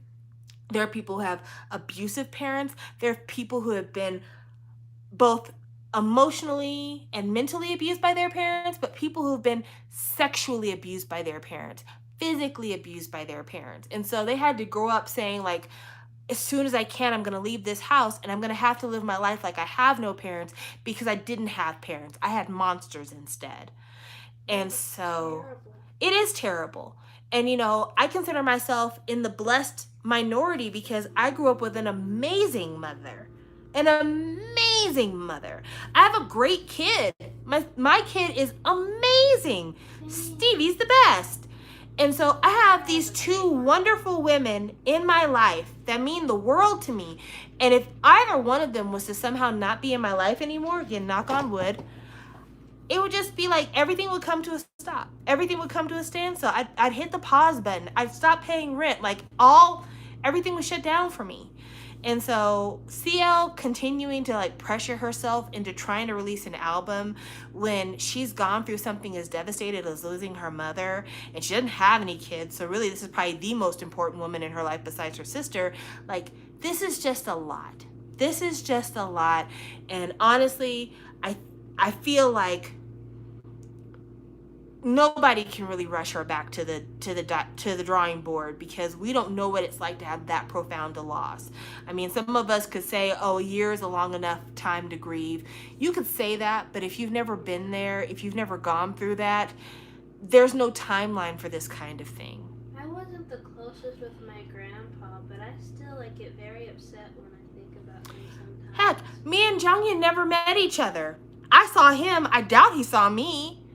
I still have moments when he makes me cry, and we don't even know each other. Like, there's just some pains out there that just time is the only thing. And even then, time just makes it to where it's not an active open wound. It's just like something with a scab, and like every once in a while it gets a little bit infected, it starts to get a little bit pussy, you put some Bactrin on it, and then it's a scab again. That kind of deal. So, yeah, if I was CL, I wouldn't rush myself to do anything. If anything, I would be getting massive amounts of counseling and, you know, trying to figure out how to put my life back together, because it's just a lot. And, you know, prayers for the young people out there who are living their lives without. Like, my God, the things that you young people have to deal with. Like, I remember being young and watching on television, like, just bad things that happen to other kids, and almost feeling like it wasn't real. But like, now that we're in an age where like everyone for the most part has access to YouTube, everyone has access to Twitter, Instagram, TikTok. Now it's not reading the story about abused children as seen in a movie or anything else. It is seeing the abuse from regular people and finding out, you know, what the lives are like for the kids who live in the shadows. It's unbelievable. It's unbelievable. There are levels and depths of trauma that I could not even begin to imagine that you see play out every single day on social media, because now people actually finally have a voice and they could tell other people, I've been going through hell. Please just listen to me tell you about it, because no one in my family cares. There was a girl on TikTok who did a TikTok about like, name a sentence that broke you, something like that. And I forget what the sentence was, but basically the story was her brother had come home one night and molested her. And she told her mom, and her mom accused her of lying. Then, years later, the brother tells her, you're the reason why I'm addicted to drugs because I felt guilty about the fact that you let me touch you. And the woman was like, well, I didn't let you touch me. I was scared when you did it. And the brother, I guess, tells this in front of the mom. And the mom says, well, you were lying a lot at that time, so why would I believe you? And so the woman goes to the mom, like, okay, well, now that you know I was telling the truth, can you apologize to me or tell me that you're sorry this happened to me? And she says the mom literally laughed in her face. That's a terrible mom. Yeah. So this is a young woman who has to live her life like she doesn't have a mom, because she doesn't even have a mom who cares enough about the fact that she had to live for many, many years with this trauma. And even after having proven through the mouths of the person that did it, saying, I did this, the mom is just like, well, you was a liar back then. Okay, but I wasn't lying. So now what? Now how do we move forward? How do I heal? And there's so many stories like that. Like so many stories. And that's like not even the most extreme stories you hear from people. But it's just mind-boggling, like how bad some people's families are, like less than family. There's a story that was in the news not that long ago about a 12-year-old girl who came to the ER to have a baby, which already, red flags all over the place. You can see them. They're crimson, they're waving in the wind. It's almost like you're at a bullfighting match. There's red flags everywhere. Anyway, she gets taken to the ER to have a baby. She's 12 years old. The man who takes her to the ER is like 24, 25 years old. He is the father of the child. The police start questioning the girl, start questioning the guy. They happen to both be English, not their first language, but still, just saying. The guy is confused as to why he's being questioned in the ER about this pregnancy for this little girl. And the police are like, well, that's because in this particular country, this is considered child rape, and you are not allowed to do that, so we have to arrest you. The police then go to the girl's house to talk to her family. Her family is shocked that the police are there because they don't understand what the problem is. And the police explain to the family, we're here because your 12-year-old showed up at the ER pregnant, and not just pregnant, but having a baby, like actively having a baby. And they're like, yeah, because her fiance and her are having a baby together. Prior to the girl showing up at the ER, the family had thrown a baby shower for the girl and this man because this was her husband now. It just was that she couldn't marry him because obviously she was too young to be married to him. But yeah, that was her husband. And that entire family, her whole family, his family, had a baby shower, celebration, a party for the blessed event. This is a girl who had no one to think this shit don't seem right, because he got her pregnant while she was 11. And I've been an 11-year-old girl. Stevie's been an 11-year-old girl. I can tell you now, my mind at 11 was not prepared for motherhood. My mind at 11 was not even prepared for sex. My mind at 11 was still thinking very hard about whether or not I was prepared to give up my Barbie collection. Like, my mind at 11 very much enjoyed Saturday morning cartoons. I was worried about what band t-shirt to wear to school. My mind at 11 was, who was I going to sit next to on the bus? And people do make excuses saying, you know, well, their culture is different, you know, where they come from. An 11-year-old girl, once you start menstruating, you're a woman. All I have to say is this. That family was now in a different culture. And no one from that family thought, because we're in a different place where the culture is different, maybe this is not a practice we can continue to have go on.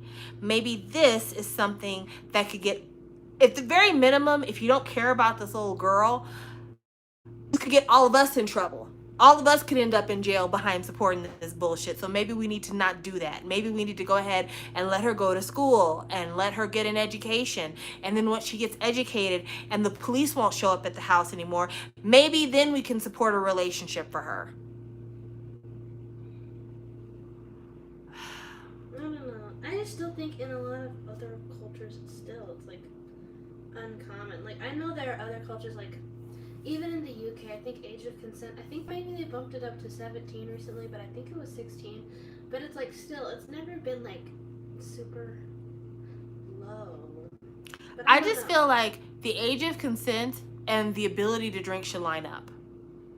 Straight up. Like, I feel like the drinking age should be down to 18 and the age of consent should be 18. I feel like them two things should match up. I feel like you shouldn't be restricted from drinking, but okay to have sex and get married to other grown-ups. Those two things should line up. They should not be different. There shouldn't be a several years gap to that shit. Or maybe they could all just be 21. Well, then make it all up to 21.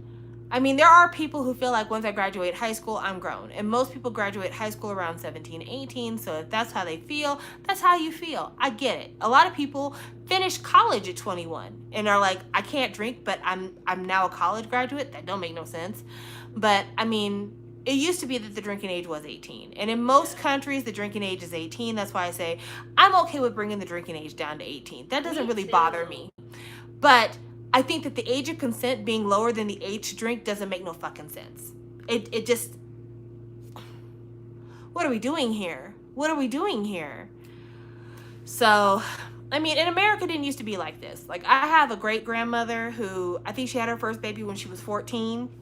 And it used to be a thing in the South that, you know, a lot of people's grannies had kids in their teen years and kept having kids into their 40s. My great grandmother had 14 kids. Which I would have beat that man off of me. I would have went to bed with a bat every night. And every time he leaned his hand over to try to touch a little bit, I'd be like, get the fuck off me. Now I have like more than 30 cousins. Yeah, that's too much. That's too much. Also, if I had that many children, I would have to explain to them, like, once y'all turn 16, you don't get no more birthday presents, you get a card. And when y'all start having kids, they get cards. Because I don't have enough money to buy birthday presents for all the kids and all the grandkids anymore. But I say all that to say, like, there's a lot of stuff that happens in the dark. There's a lot of things that happen in the dark that we don't know about, and that shit is wild, and it's just, we gotta pray for people. Well, if you're not a praying person, you ain't gotta pray. But if you're not a praying person and you have access to spare money, please donate to those institutions that help people escape these kinds of circumstances. Because honestly, if somebody finds himself in a life like this, the best they can hope for is to one day get away. And it's not easy getting away. There's a lot of people who leave cults that grow up in cults. Like, their parents were in the cult, so they grew up in the cult. They try to leave, but they have no life skills. And they need help starting their lives over again. And it's a really worthwhile cause to donate to that kind of action. Like, I know a lot of people who escape a lot of these ultra Christian homes where all the kids are homeschooled because they don't want them to have the social influences of the outside. But in being homeschooled, they don't have an opportunity to kind of see what the mores of their community are like. And so they grow up believing like really wild stuff. But some of these kids get really smart and they find their way onto the internet, or they find themselves just saying like, you just told me this story, and knowing life, this story doesn't make sense, something doesn't match up, and they try to question the people around them, and then they're beat down for their questioning. And some of these people know like the only way to get out of this is to completely escape. But where do you go? If you're a 16, 17, 18-year-old and you don't have life skills, you don't even have a high school GED because you were homeschooled, what do you do? There are a lot of TikToks about like ex-fundy kids and fundamental Christians, a lot of ex-fundy kids on TikTok who are like, I was homeschooled and my parents made my transcript for me to go to college. And there was one girl who's like, yeah, on my transcript, I had like credits for medicine and like intro to medicine because I spent a lot of time in the hospital when I was younger. Oh, I remember you watching that TikTok. And it's just that was like, crazy. They're in a lot of places in the United States. I don't know how it is on other countries, but in a lot of places in the United States, there aren't a lot of regulation around homeschool. So you could teach your kids anything. You could raise children into thinking that 1 + 1 = 3.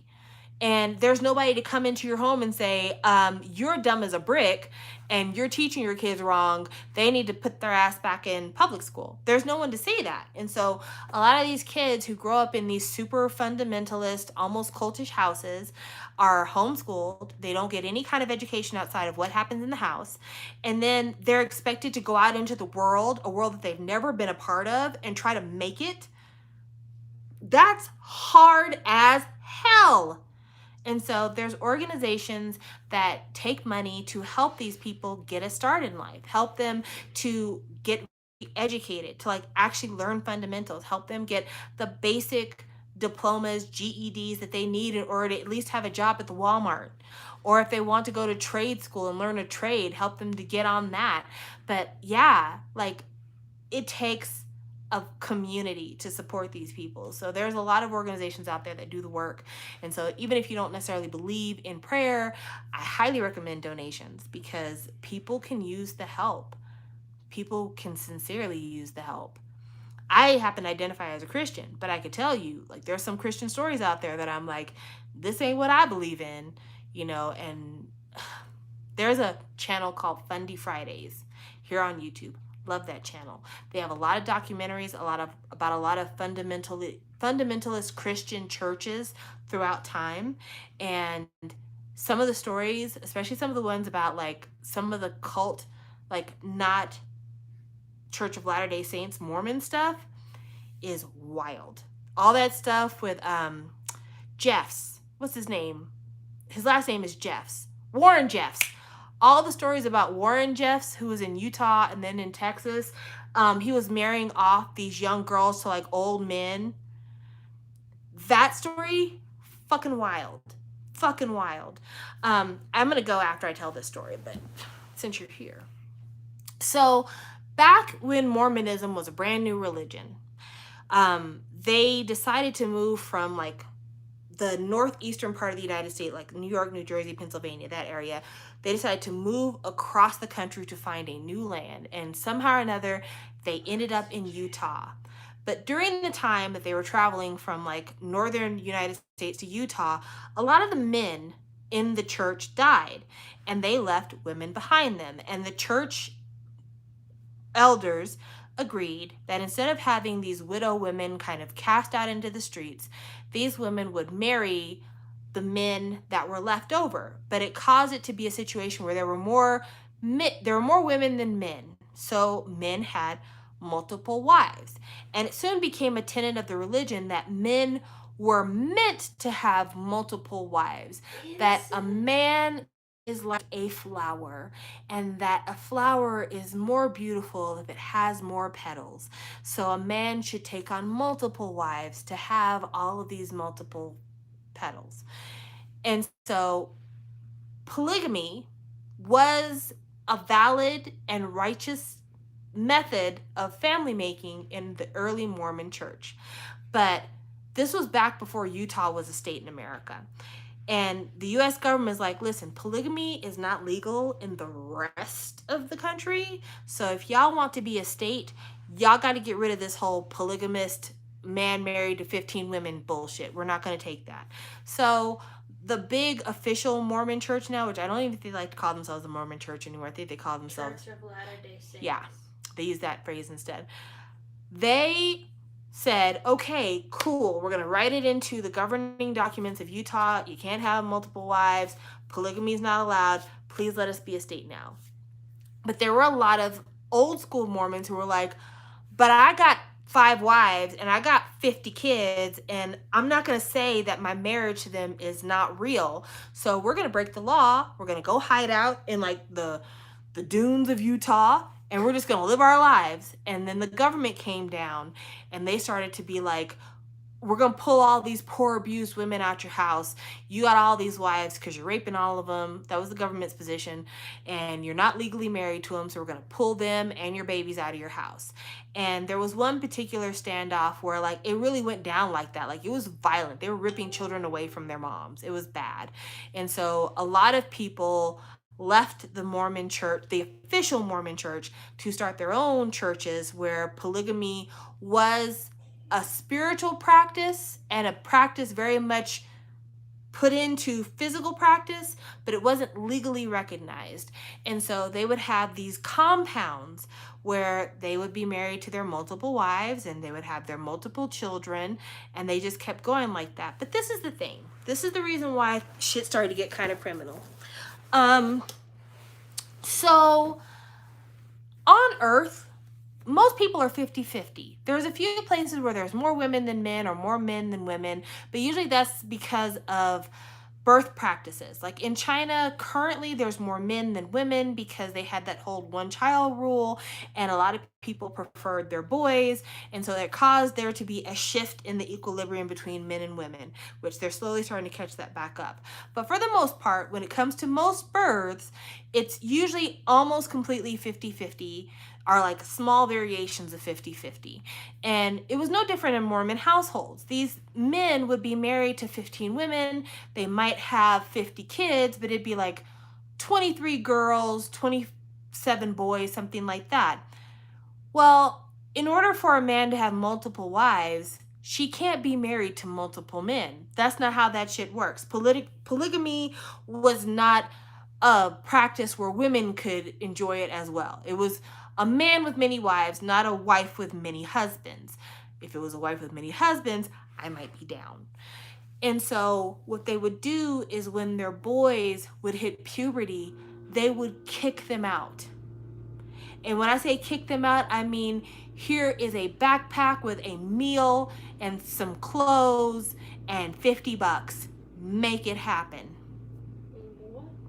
And there were a lot of young, lost Mormon boys because of this practice. And there were a few that were able to stay, but they would do that so that there would be more eligible young women to marry these men who were in their 30s, their 40s, their 50s, their 60s, That's terrible. their 70s. No. And one of these old men would die, then his wives would get distributed to other old men in the community, and people would have, cousin sisters and whatnot. So Warren Jeffs was a man who took over one of these polygamous communities. And in his polygamous community, he kicked out a whole bunch of the boys, just like we were talking about. And he would keep the men who supported him in his practices. And he would reward those men by giving them wives. And they would give them wives as young as 11 and 12 years old. Because as soon as a girl would be eligible, as soon as she'd get her menses, it's like, oh, we got a new woman in the house. She can start being with a man. And of course, there's no sexual education for these girls. They're not told anything about like the birds and the bees or anything like that.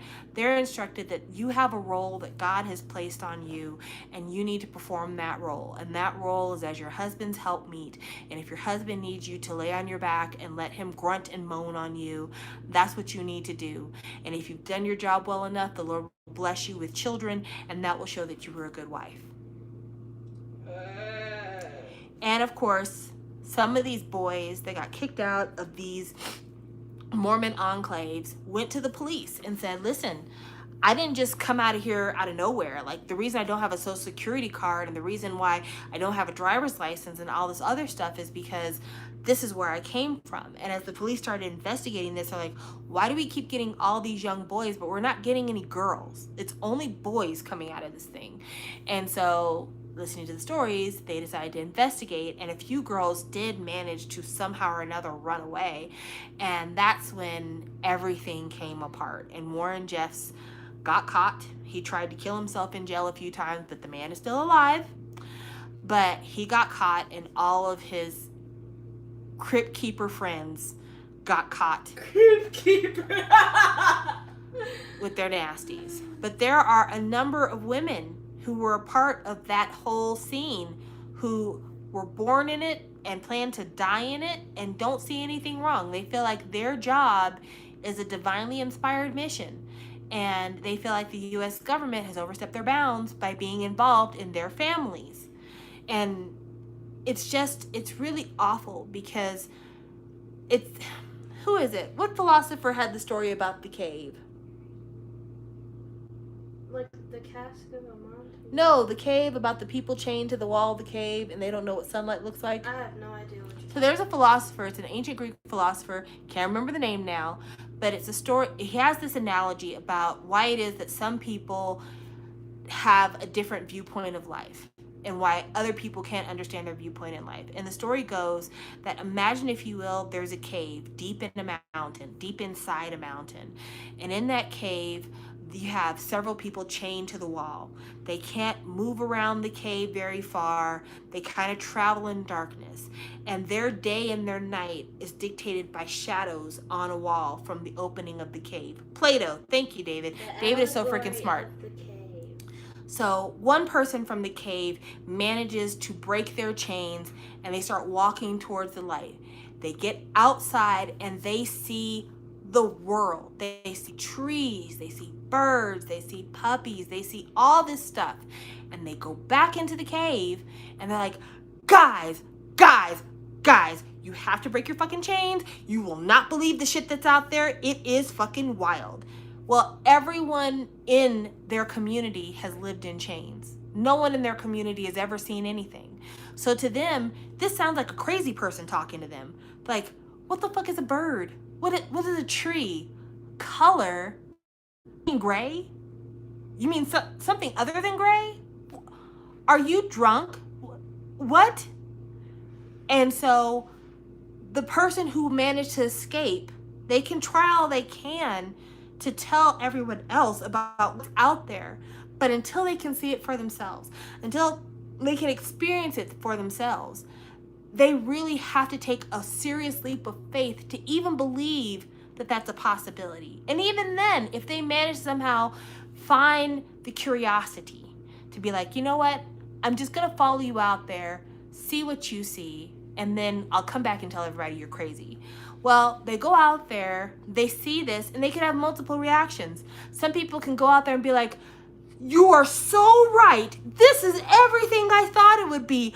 Oh my God. Then you have other people who get out there and like, the sun is too bright. The wind is too loud. The trees, the birds, it's attacking me. And they go back into the cave because that's their safe space. That's where they've always known and everything's expected, and they understand life in the cave. They don't understand life out there. Then you have the third class of people who are the most evil people, the Warren Jeffs of the world, who know what life is like outside the cave. And they spend their time scaring the people in the cave into staying in the cave. They say, I've been out there and there's monsters with long teeth and blood dripping down their mouths, and they're looking for people like us, and this is the best place for us to be, because if we go out there, we'll die, because it's cold and it's full of thorns and people with sharp instruments, and all they want to do is hurt us, and we're in the cave because this is the safe place. And so, yeah, there's a lot of people who don't break free of cults because person number one and person number two have come back into the cave. The one who's telling you that the outside is dangerous, and the one who believes that the outside is dangerous. That feels like that couldn't only go for like religion. That feels like it goes for like indoctrination to hate groups. It's hate groups, it's fucking public education, it's private education, it's politics, it's anything you could think of. Hell, even the people and the way they approach climate control. It could be applied to anything, but I find it very much apropos for cults because literally people grow up in these cults and they've never known anything different. They've always lived in these caves, and just trying to get them to understand what sunlight is almost impossible if they've never seen it. Well, anyway, that was the last thing I wanted to talk about. I appreciate you guys taking the time because I know the last thing you want to talk about with me is cults and the like. And also, I want to put this on there. Me telling this story about Warren Jeffs and this whole situation is not me saying that there's anything wrong with being a Mormon, because I know it's very popular in popular culture to hate Mormons. People hate Mormons sometimes more than they hate Scientologists. But No Scientologists. But you have to understand that in this lifetime, people are human and they seek means of comfort and they seek ways to understand their world. And while their understanding of the world may not be the same as yours, my being a Christian might seem like I believe in fantasy to you.